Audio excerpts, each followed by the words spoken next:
Hello friends, welcome back to my channel and grow world. तो ये हमारा part 2 होने वाला है हिंदी के सेशन का। जिनका पेपर हो चुका है हिंदी का तो वो हमें कमेंट्स में बताए कि जितने भी जो हमने आपको क्वेश्चंस बताए थे उनमें से आपके कितने क्वेश्चंस आपके पेपर में आए हैं। तो कमेंट्स में हमें इसके बारे में ज़रूर बताएं। तो आज का जो टॉपिक होने वाला है वो BA फर्स्ट सेमेस्टर हिंदी का सेकेंड पार्ट होने वाला है फिलहाल अभी आपका। इसमें मैंने आपके सभी शॉर्ट टर्म जितने भी आपके क्वेश्चन हैं सभी इसके अंदर इंक्लूड किए गए हैं। टोटल आपके जो क्वेश्चन हैं वो 20 हैं। वीडियो अगर थोड़ी लंबी हो सकती है यार, वीडियो को अच्छी लगे तो वीडियो को लाइक ज़रूर करें, चैनल पर नए सब्सक्राइब ज़रूर कर लें ऐसे लेटेस्ट अपडेट और इन्फॉर्मेशन के लिए।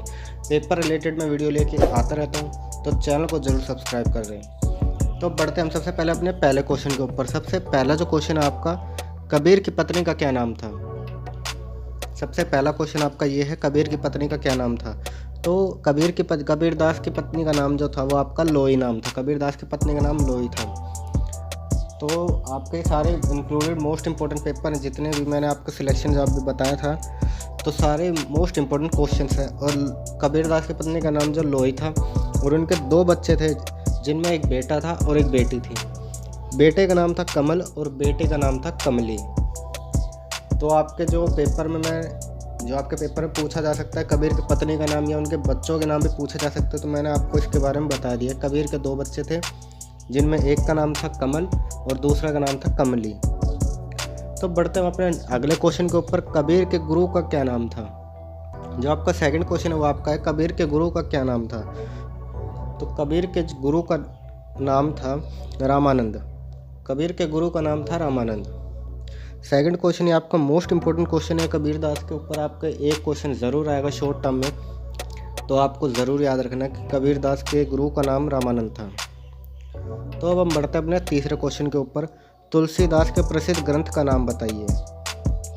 तो तुलसीदास के जो प्रसिद्ध ग्रंथ हैं उनका आपको नाम बताना है। ये आपके शॉर्ट टर्म क्वेश्चन हैं। तो सबसे पहले आपके कोई भी आप 1 या 2 आपके जो भी आपके ध्यान में हो तो आप बता सकते हो। तो मैं आपको यहाँ पे रिकमेंड करूँगा जो आप पढ़ते हो हनुमान चालीसा।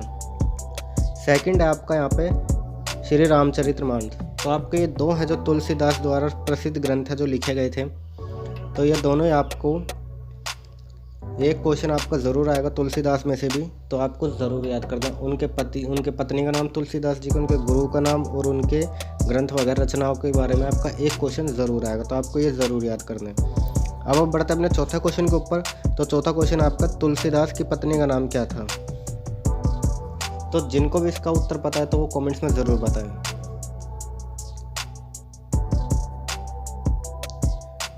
तो आपने बता दिया हो कमेंट्स में, तो मैं आपको बता दूं तुलसीदास की पत्नी का नाम रत्नावली था। तुलसीदास की पत्नी का नाम रत्नावली था। तो आई होप आपको सारे क्वेश्चन समझ में आ रहे होंगे। अगर आपको नहीं आ रहे तो आप कमेंट्स में बताते रहें कि आपको अगर और भी इंक्लूड अगर पेपर में अगर कुछ भी चेंजमेंट अगर आपको लगता है कि आपको ये क्वेश्चंस नहीं दिखते हैं तो आप हमें कमेंट्स में ज़रूर बताओ। और मैंने व्हाट्सअप नंबर में डिस्क्रिप्शन में दे दिया है कि बहुत से स्टूडेंट्स की ये प्रॉब्लम हो रही थी कि मेरा जो नंबर है वो इनवैलिड दिखा रहा है। तो उसके लिए मैं आपको बता देता हूँ। जैसा कि आपको जब आप कॉन्टैक्ट में जाओगे तो आपको प्लस का जो निशान है जो आपको +91 जैसा हमारा कंट्री कोड होता है तो ऐसे वहाँ पर आपको +994 से मेरा नंबर जो स्टार्ट है आपको प्लस पूरा जो नंबर आपको वो पूरा ऐड करना होगा अपने कॉन्टैक्ट में। फिर आपको व्हाट्सअप में जाकर चेकआउट करना, एक बार आपको मेरा नंबर वहाँ पे शो हो जाएगा। तो जहाँ हम कौन से क्वेश्चन, हम चौथे क्वेश्चन पे थे। यहाँ तुलसीदास की पत्नी का नाम रत्नावली था, तो उनके बचपन का नाम था राबोला। तो ये भी आपका इम्पोर्टेंट क्वेश्चन है, तो इसको भी ज़रूर याद रखें। अब हम बढ़ते हैं अपने 5वें क्वेश्चन के ऊपर, सूरदास की रचनाओं के नाम बताइए या सूरदास की 2 रचनाएं बताइए। आपसे कुछ भी पूछा जा सकता है, क्वेश्चन घुमा के कुछ भी ऐसे के आपका पूछा जा सकता है। सूरदास की रचनाओं का नाम बताइए या सूरदास की 2 रचनाओं का नाम बताइए। आपसे कुछ भी इंक्लूडेड पूछा जा सकता है। तो मैं यहाँ पर आपको बताता हूँ सूरदास की 2 रचनाओं का नाम था। सबसे पहले यहाँ पर था सूरसागर। सूरदास की सबसे पहले रचना का नाम था। मैंने यहाँ पर इंक्लूडेड 3 कर रखे हैं, तो आपको सबसे पहला मैं यहाँ पर रिकमेंड करूँगा सूरसागर, जो आपको सिंपली याद हो जाएगा। सेकंड पे आपका यही है सूरसावली। सेकंड आपका है यहाँ पर सूरसावली और थर्ड आपका यहाँ पर नागलीला। सूरदास की मैंने यहाँ पे 3 रचनाएं ली है, वैसे आपको 2 बतानी है, शॉर्ट आंसर टाइप में है। तो आई होप आपको वीडियो समझ में आ रही होगी। जितने भी जो वीडियो को देख रहे हैं तो एक बार लाइक ज़रूर कर दें। तो बढ़ते हैं अपने नेक्स्ट क्वेश्चन के ऊपर। नेक्स्ट क्वेश्चन है आपको आदिकाल का आदिकाल नाम किसने दिया, यानी कि आदिकाल को आदिकाल का नाम किसने दिया। तो आदिकाल का जो नाम है वो आपका डॉक्टर हजारी प्रसाद ने दिया था। 8वीं शताब्दी से लेकर 14वीं शताब्दी के मध्यकाल को आदिकाल कहा जाता है। अगर आपसे पूछा जाए कि आदिकाल किसे कहा जाता है तो आप बता सकते हैं 8वीं शताब्दी से 14वीं शताब्दी के मध्यकाल को, यानी कि इन 8वीं शताब्दी से 14वीं शताब्दी के बीच की जो मध्य होती है हमारे मध्यकाल को आदिकाल कहा जाता है।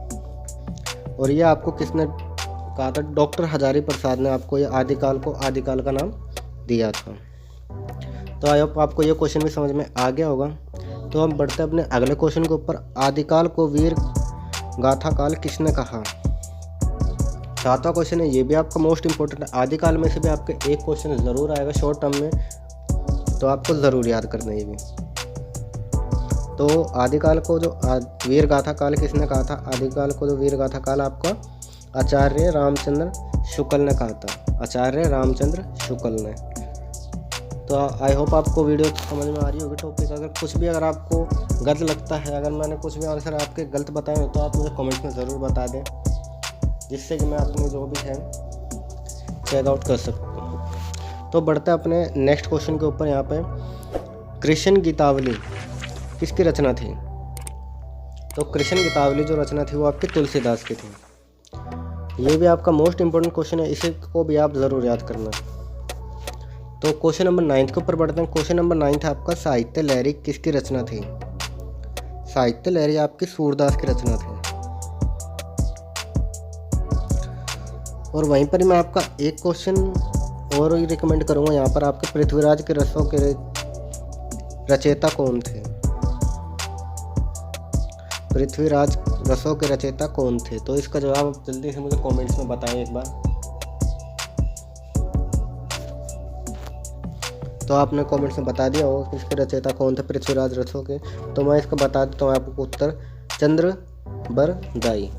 चंद्रबरदाई पृथ्वीराज रसों के रचयिता थे। तो हम बढ़ते हैं अपने 11वें क्वेश्चन के ऊपर। यहाँ पर तो 11वां क्वेश्चन आपका बिहारी की रचना किसने की थी, या बिहारी की रचना का नाम बताइए। सॉरी, तो बिहारी की रचना का नाम बताइए कोई भी। तो यहाँ पर आपकी एक रचना थी वो आपकी सतसई थी। बिहारी की जो रचना थी वो सतसई थी। तो वीडियो को जो भी देख रहे हैं तो चैनल को सब्सक्राइब कर लें, क्योंकि मैं पेपर रिलेटेड वीडियो लेके आता रहता हूँ यहाँ पर। तो जल्दी से चैनल को सब्सक्राइब कर लो। नेक्स्ट वीडियो आपको किस टॉपिक पे चाहिए तो उसके लिए भी हमें कमेंट्स में ज़रूर बता दें एक बार, जिससे कि आपके जो पेपर से पहले आपको जो वीडियो प्रोवाइड हो सके आपको। तो कमेंट्स में हमें ज़रूर बता दें कि आपको किस टॉपिक पे वीडियो चाहिए अगली। तो अब हम बढ़ते हैं अपने अगले क्वेश्चन के ऊपर। अलंकार क्या है। मैंने यहाँ पर 2 क्वेश्चन मिक्स करा हुए हैं, तो आपको ये मोस्ट इंपॉर्टेंट क्वेश्चन है, तो इसको भी ज़रूर याद करना है। तो सबसे पहला आपका यहाँ पर है अलंकार क्या है और उनके भेदों के नाम बताइए। तो अलंकार क्या है, उनके भेदों के नाम बताइए। तो अलंकार काव्यों की सुंदरता को बढ़ाने वाले यंत्रों को अलंकार कहते हैं। यानी काव्य की सुंदरता को बढ़ाने वाले यंत्रों को अलंकार कहते हैं। और अलंकार के 2 भेद होते हैं।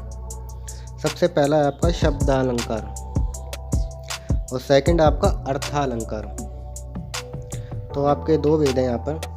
और यहाँ पर मैंने आपको अलंकार की परिभाषा भी बता दी है। तो आपको ये भी आपका एक क्वेश्चन मैंने आपको बता दिया कि अलंकारों में से भी एक क्वेश्चन आपका ज़रूर आएगा। एक आपका आदिकाल में से आएगा और एक आपका कबीरदास में से आएगा। तुलसीदास कबीरदास में से आपका एक क्वेश्चन ज़रूर आएगा, साथ ही आपके आदिकाल में से भी एक क्वेश्चन ज़रूर आएंगे। तो आप ज़रूर प्रिपेयर करें अपने क्वेश्चन पेपर को जितने भी हैं। तो अब हम यहाँ पे बात कर लेते हैं अगले क्वेश्चन नंबर हमारा 12 का, तो 13 का। तो 13 पे हमारा है धनानंद की प्रेमिका का नाम बताइए।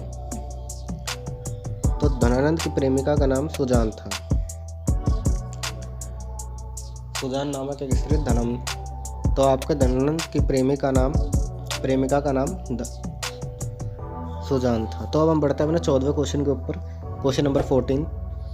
तो बिहारी की प्रसिद्ध रचना का नाम बताइए। तो आपका बिहारी की प्रसिद्ध रचना का नाम था सतसई। तो बिहारी की प्रसिद्ध रचना का नाम था सतसई। तो हम बढ़ते हैं अपने अगले क्वेश्चन के ऊपर। तो क्वेश्चन नंबर 15 है हमारा, काव्य के प्रमुख तत्व कितने होते हैं आपके, या काव्य के प्रमुख तत्वों के नाम बताइए। तो यहाँ पर आपके जो काव्य के सबसे पहला है आपका अलंकार, दूसरा है आपका रस, तीसरा है आपका छंद, चौथा है आपका शब्द। तो इन सब को मिलकर आपके प्रमुख तत्व होते हैं। काव्य के प्रमुख तत्व अलंकार, रस, छंद और शब्द, ये आपके काव्य के मुख्य तत्व हैं, यानी प्रसिद्ध तत्व भी आप कह सकते हैं। तो हम बढ़ते हैं क्वेश्चन नंबर 16 के ऊपर। तो 16 के ऊपर आपका है, छंद क्या है। तो छंद क्या है और उनके भेदों के बारे में बताना है आपको। तो छंद क्या है, छंद के भेदों के बारे में आपको बताना है।